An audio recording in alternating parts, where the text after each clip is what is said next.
So with that, I want to introduce our first speaker today. He has worked in the Middle East for many years, was an executive at one of the largest real estate developers, probably one of the biggest names in that whole, in that part of the world. And then he also worked with sovereign wealth funds and institutional investors. And he's a visionary. He saw the potential of tokenization, way before many others did. So 2018, he launched Tassets, which is a tokenization platform as a service. They've rebranded themselves from Tassets to Zoniqx. So without further ado, please help me welcome the Chief Business Officer and co-founder of Zoniqx, Sanjeev Birrari.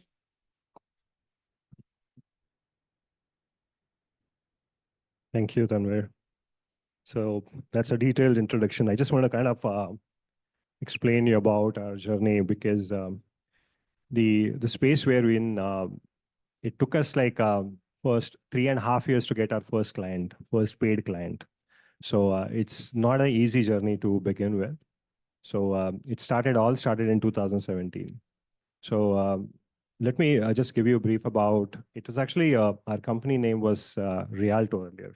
It's the name stands for Real Token. So it was predominantly to democratize the real estate space. This was something why we thought about it earlier, which we should do. So that's the reason we said Real Token should be the name. That's the reason we said Rialto. So we started in 2017 with one of the our first rental portfolio, which is of our client. He actually used to manage all these single family homes, and put a lot of these assets on kind of for rental, and to flip those assets and work with most of these single family landowners. He always used to actually require a capital to actually put those capital in place to buy those rundown houses and renew them and kind of sell it for a better price. So he actually, when I started talking to him, he said, Sanjeev, this space requires a lot of capital always. And how do we get and how do we should have an access for an capital is something which is always a need. So we've been discussing about it, and it took me 3.5 years to get him convinced to launch his first $50 million rental portfolio, which is it's a Reg D 506C. If I just have to tell you, because they're securities, so securities actually have certain exemptions, and those exemptions which we qualify under, where he launched his first issuance, it's a $50 million Reg D 506C issuance. And he launched a $50 a token with a track record of giving 13% of an IRR, around 6% or 7% of a cash on cash. So that was our first validation to the tech what we built. So going back to what the journey when we started. So we are actually a tech infrastructure company based out of Menlo Park, and we've been in this space since almost now 7 years. And I think fast forward, 2020 till 2024 now, we've done almost close to around $4.8 billion of assets tokenized. And those assets are, so we are asset agnostic platform. So we could do real estate, we could do carbon credits, we could do mortgages. So there are different types of use cases are coming up right now, because the industry is getting matured enough to understand the importance of tokenization. So, and very, very specifically, I want to kind of highlight, the commercial real estate is a highly illiquid asset class. And when we say illiquid, because there's always a requirement of getting, more traction for capital access, and the capital accessibility is not there. So if you see, BlackRock is always talking about, tokenization as a use case, because think about it, like BlackRock has got the biggest illiquid asset on their balance sheet, which is trillions of dollars of commercial real estate, or real estate for that matter. And if they start making it liquid by doing tokenization, there's a huge capital access which they could probably access it. And that's something, one of the reasons that we feel that he's one of the biggest brand ambassador for our companies, who are actually trying to do something in tokenization as a space, as a digital assets portfolio. Now, what we built over the last 7 years is for any asset issuer to use this platform. It's a low code, no code platform, and he should be use this platform in literally up and running in 48 hours. So what does that mean? Is basically these are securities. These are not NFTs. These are not utility tokens. These are securities where you need to have certain exemptions to follow based on where the jurisdiction of an asset class is actually you're launching an issuance of. So we have built something called as inbuilt global oracle for compliance, which is where based on the asset class, the smart contracts would enable the jurisdiction of that particular regulation. The regulation in that particular jurisdiction, they apply the regulations based on the asset class. So think about it like if the asset is in Germany, the BaFin regulatory would apply the regulations there. If the asset is in US, the SEC regulations would get applicable. So this is something which is unique, and at the same time, there are multiple blockchains are there. There are layer ones, layer twos. How do you see from an insurer's perspective where exactly the liquidity is? So we've built something called as our own standard, which is it's a dynamic interoperable standard in between multiple blockchains. So think about it like you are today, you are issuing on XRP Ledger, and tomorrow you are actually seeing more liquidity in, say, Hedera layer one, or probably a Polygon as a layer two. You need to be in a position to switch over in between these chains. And that's something which is what we call it as a DICEs, is a protocol which we've launched. We were the first one who actually kind of minted security tokens on Polygon chain in 2020. And we were probably the first ones to actually, integrated on XRP Ledger, which is Ripple's XRP Ledger is a blockchain. And we work with Hyperledger as well as a permission chain. So what's important in this space, over the last 7 or 8 years, what we've realized is the illiquid assets or liquid assets need tokenization as a tool to actually create a liquidity pools. And how do we create liquidity pools? One is, of course, there's a sell side and there's a buy side. On the buy side, you actually have different, entities like financial institutions, broker-dealer networks, ATAs, decentralized exchanges. They are family office or hedge funds. They would like to invest in digital assets. But today, there is no infrastructure today in terms of for them to investing in these assets. And we are creating that particular infrastructure in connecting the sale side and a buy side. So I would rather not only to kind of connect them only for an ATS or a decentralized exchange where when you issue the tokens, but you should have the whole connecting the whole buy side by connecting the sale side on a buy side together. So that's something which is what we are launching as a product called Secure Connect, which connects the sale side and a buy side. So now I just wanted to kind of, this is more about what we have done over the last 7 years and what we are actually doing in this space as white label, private label tokenization providers. But at the same time, I also wanted to kind of introduce you with my clients who could probably, you should be hearing from them that why they've used our platform and why, first of all, they've selected, tokenization as a tool to, create democratization in something converting from illiquid assets to liquid assets.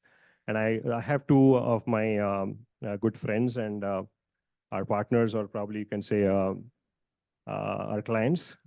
They are from different locations. One is, our first BaFin regulated platform in Germany, which is actually, we are launching it soon with our partner called StegX, and the founder is Daniel. So I'm going to kind of ask him a few questions about based on their experience, why actually they have selected, tokenization as a tool to actually and work with Zoniqx very specifically about how, to convert their asset management platform into something which is very unique in building those digital assets on their platform called StegX. So I think if it is possible, can we get Daniel on a call? Okay. Daniel, you're there? Yeah, can you hear me well? Hello, can you hear me? Are you on mute? Should not. No? I should be on. Hello? It's not on mute, I believe. It's yeah, Daniel? Can you hear me now? Absolutely, yes. Here you go. Okay, Hey. wonderful. Yeah, hi, Sanjeev. Thank you for having me here. Yeah, Daniel, sure. First of all, I'm so sorry for kept you waiting. I know it's late out there, but I really appreciate you joining the call. I just wanted to kind of get your thoughts on what we just spoke. I know that you have been listening to it, so I think this is more of an impromptu because I think this is not scheduled. Just a couple of days back we've talked about it, but yeah, we had a lot of these. So Daniel and me, we had a lot of interactions since past, I think, 1 year now, and I just wanted Daniel to speak about his introduction, and probably Daniel, you can explain about what is StegX, what you guys are doing. Yeah, sure. First of all, thank you everybody for listening and being there. Even I cannot see you, you can see me.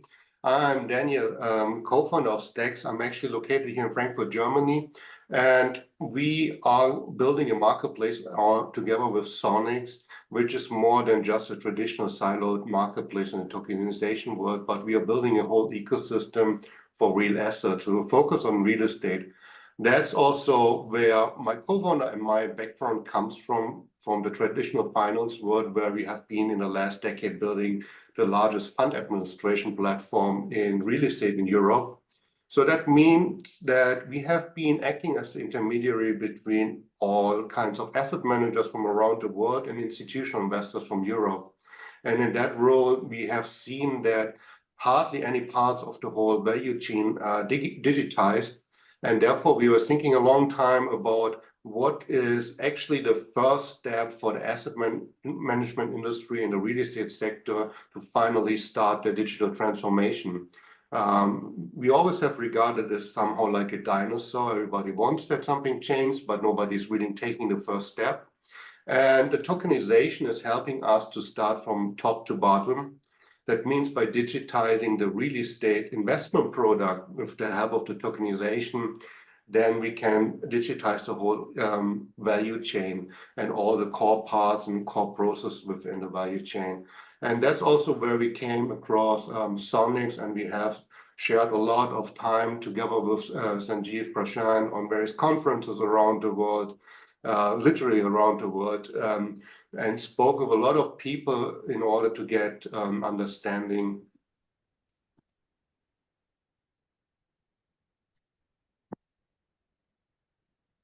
Hey, I think it's I cannot say. Hey, I think there's some issue there. Anyways, so let me. Just going back to what Daniel was talking about, it is so Daniel's platform has got a first approval in Germany from BaFin regulatory to actually trade securities, and this is something which is unique because they were the first one to got the approval in Germany to actually launch the asset management platform. And today, they actually have almost close to around $2.5 billion of assets to be minted on chain. And they've selected Zoniqx as a tech platform. And we are not only launching in Germany, but at the same time, we have commitments from Hong Kong to actually launch in Hong Kong regulatory as well.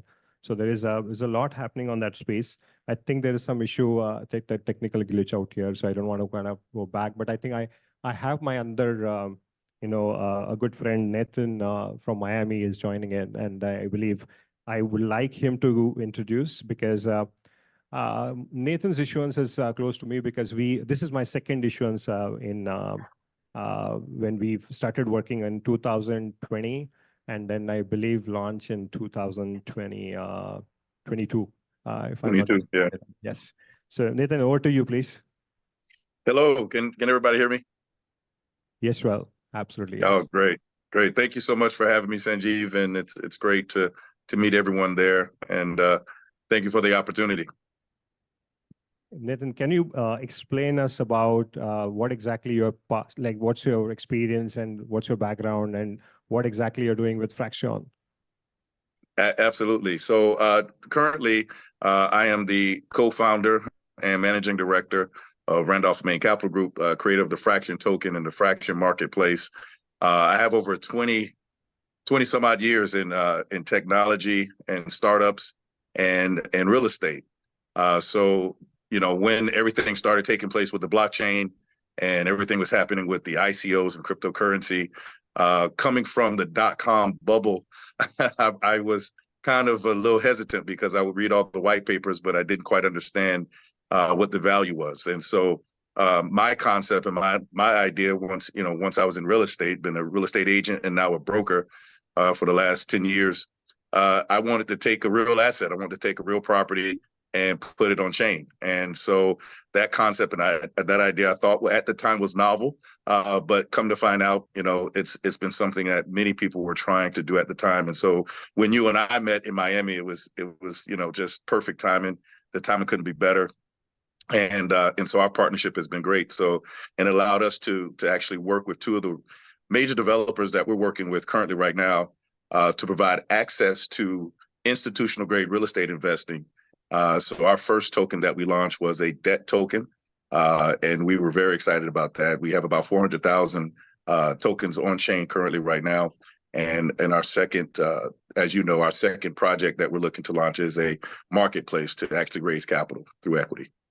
Hey, Nathan, just a question. So why in the first place you think about converting from from traditional finance to actually going for a debt issuance on chain, right? I mean, it's something which is you could have probably have done that, and especially I think you should explain more about PPP model, which you guys are working on, public-private partnership model with some of the biggest developers in Miami, and you actually have pushed this whole space from a normal debt issuance to not to go for a traditional finance, but to actually put it on chain, and then you guys have actually been featured on CNN as well because it's a big achievement in terms of and it's a big achievement for or a validation for our use case as well, because you guys have probably been hearing a lot of these use cases that okay, Franklin Templeton has actually put assets on chain, but how many has actually been sold, or probably how many assets have actually tokens have actually generated liquidity.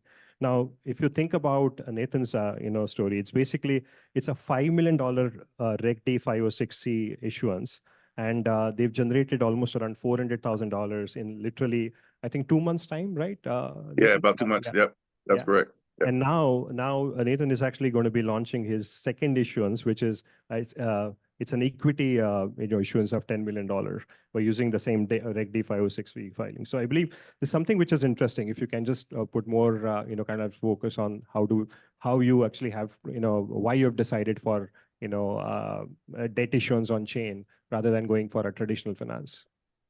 Well, what we want to do is we want to stay above the fray. I mean, so many times, as soon as you mention blockchain, people automatically think you're talking about cryptocurrency or crypto speculation.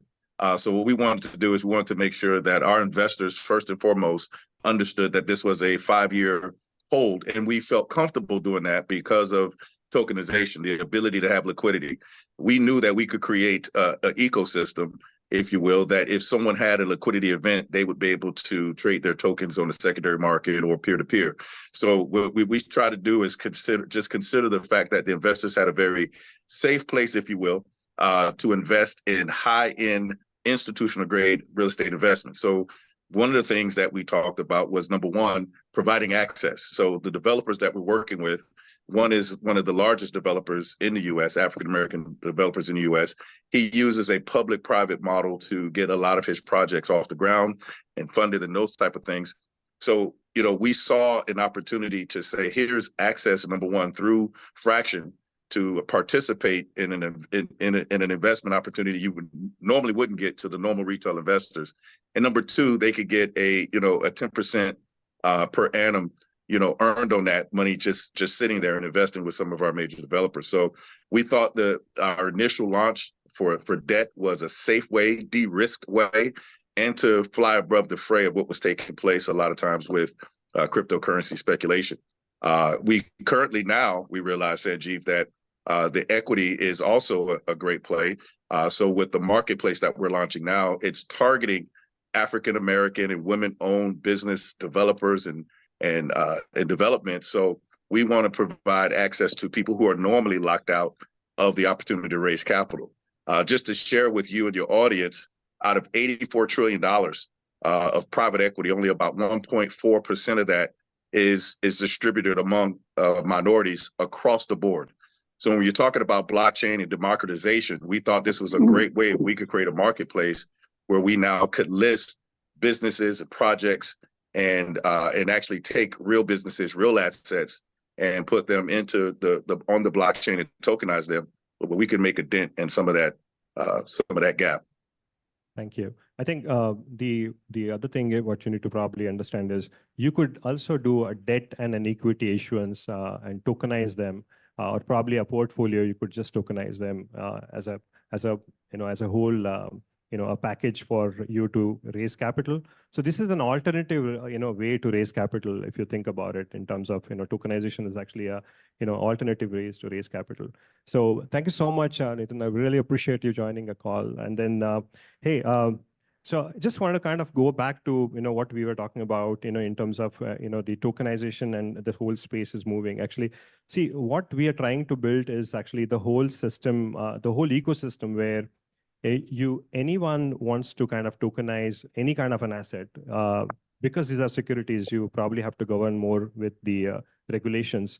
But if you think about, the understanding of creating a liquidity, the liquidity creation would come only with the adoption of this space. And when we started, the adoption was actually in 2017, say probably around 6 to 7%. But fast forward to 2024, I'm not saying it's kind of like 50% or 60%, it's still not even 30 to 40%. It's probably around, in between 30 to 40%.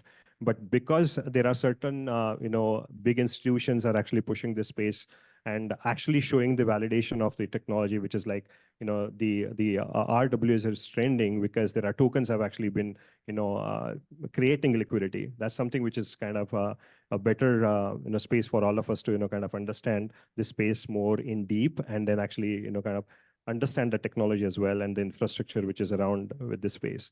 So yeah, I think the this is an interesting space to be in for us for Zoniqx when we started this, and now we have almost most of the major top consulting firms are actually kind of working with us to give their clients a tech as Zoniqx solution.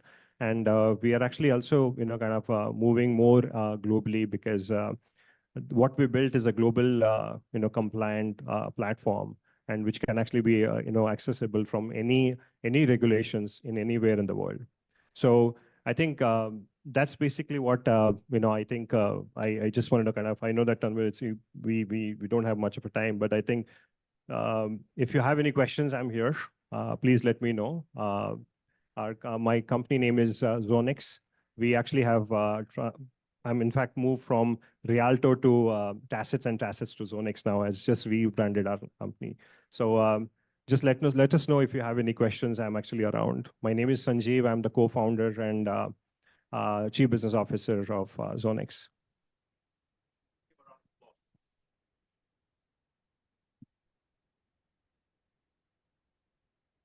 And thank you for Daniel and Nathan for joining us. Yeah, sorry that I was frozen. All right, folks, so we're done with our first session. It's never easy to do it when it's sort of hybrid and we have folks dialing in from the other end of the country or the other end of the world.